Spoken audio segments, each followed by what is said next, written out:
sûr, le travail est un lieu de bien-être avant tout, mais c'est avant tout un lieu de dévotion où l'humain va parfois se retrouver contrarié dans son accomplissement personnel, ce qui peut donner lieu à des situations de burn-out. Et donc moi, je suis venu parler du burn-out et de sa prise en charge en médecine générale.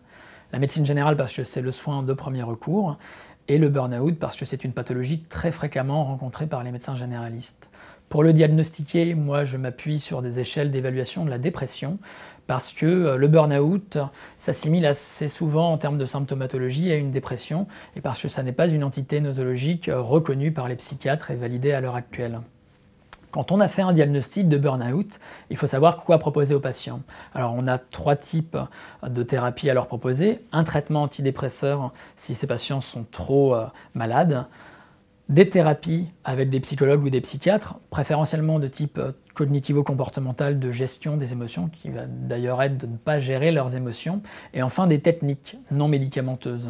Ces techniques, ça peut être la relaxation, par des contractions et des relâchements musculaires basés sur la respiration et le contrôle de la respiration.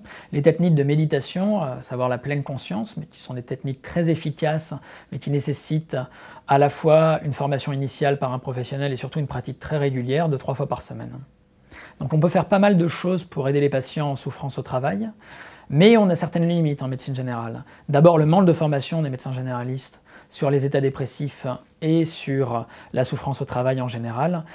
Également le manque de communication avec les médecines du travail, dont on ne connaît pas les mesures de protection qu'ils peuvent mettre en place pour aider leurs employés. Et enfin, bien sûr, ces consultations qui sont très chronophages dans un contexte où on attend des médecins généralistes qu'ils prennent plutôt 10 à 15 minutes par patient.